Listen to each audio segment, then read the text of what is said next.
Haunting in Venice was directed by Kenneth Branagh and is his third Hercule Poirot movie after Murder on the Orient Express and Death on the Nile. Hercule Poirot is retired. He's having a good time in Venice, just being on sabbatical and just away from anything else that could prevent his peace or, bring him back to solving some grisly murders. However, when he is invited to something which could be potentially interesting while he is skeptical about it, he gets there, stuff goes wrong, and we have another murder mystery, this one with a more supernatural twist. The one thing that I will say about these movies that Kenneth Branagh has been making and has been starring in is that you can clearly tell he's having a blast making them.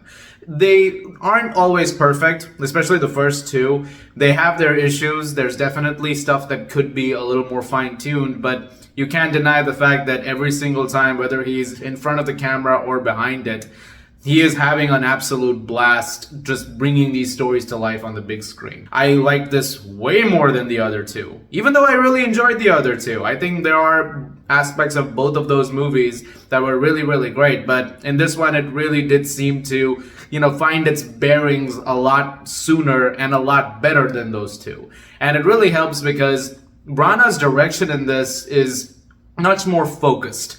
It really manages to sort of trim out anything that could be inessential or manage to, mess up anything in the movie's intense pacing. Although there's a couple of lulls in the second act. And it manages to keep you engrossed throughout. Thanks to some really great performances from everybody involved. Once again, an ensemble star cast in this, being led by Tina Fey in supporting, who does a really good job as well. But there's great performances from everybody in that supporting cast, whether it be Jamie Dornan, Kelly Riley, Michelle Yeoh.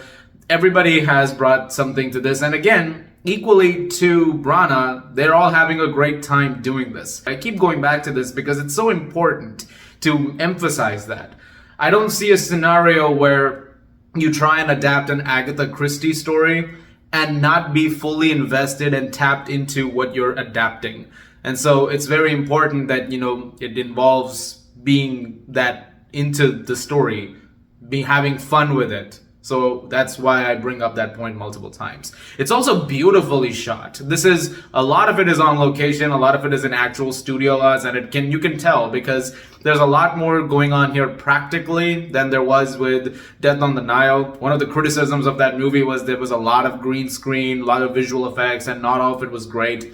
This one, it definitely looks like Branagh took that to heart because he was like, no.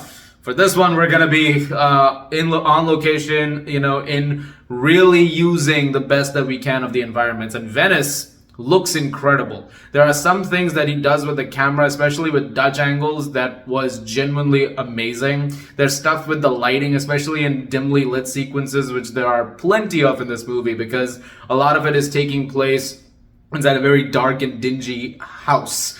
And there's a seance going on at one point, and so it's very important that it looks as good as it does. And it really, really does. This is a very good looking movie. It also has a really great score from Hildur Gudnadottir, who was the composer, as you know, for things like Joker, Chernobyl. She's a really great composer and she does a really great job with this movie as well. And it actually adds a very nice tense atmosphere to the whole thing because, like I said, there's a supernatural feeling that's throughout this entire film that I think has been captured expertly, and it is leading to some genuinely unsettling moments. They tried their best to go as much into the haunting aspect of it as best as they can, and I think in some sequences it really, really works because it starts to play around with the perception of certain things, especially with what Poirot is seeing and believing and what could, be potentially possible, as he's kind of a skeptic towards certain things. This is early on in the movie, I'm not spoiling anything, but I really like how all of that was executed. Now, as I mentioned, there's a few lulls in the second act because sometimes the pacing kind of goes up and down as things are, happening and Poirot is asking questions and trying to figure things out. There's a couple of moments where, there's a drop, especially when it comes to like how intense a situation should be.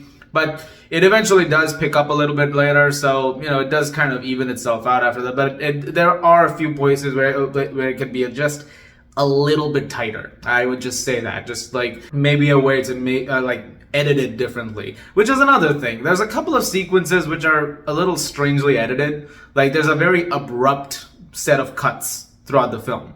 And there's a one moment in particular where a character trips on something and then a character responds to it, and the cut from that to the next scene is really quick and abrasive. Besides all of that, I think Branagh does a really, really good job of adapting the Halloween party story from Agatha Christie. I think it brings it to life really, really well. Like I said, it's very well directed, it's very well acted, well shot, well scored. It's very interesting, and there's a lot of fun stuff that happens eventually as, you know, certain reveals start to happen. A couple of them are a bit predictable, but overall, it's still very interesting once you start getting all of the answers.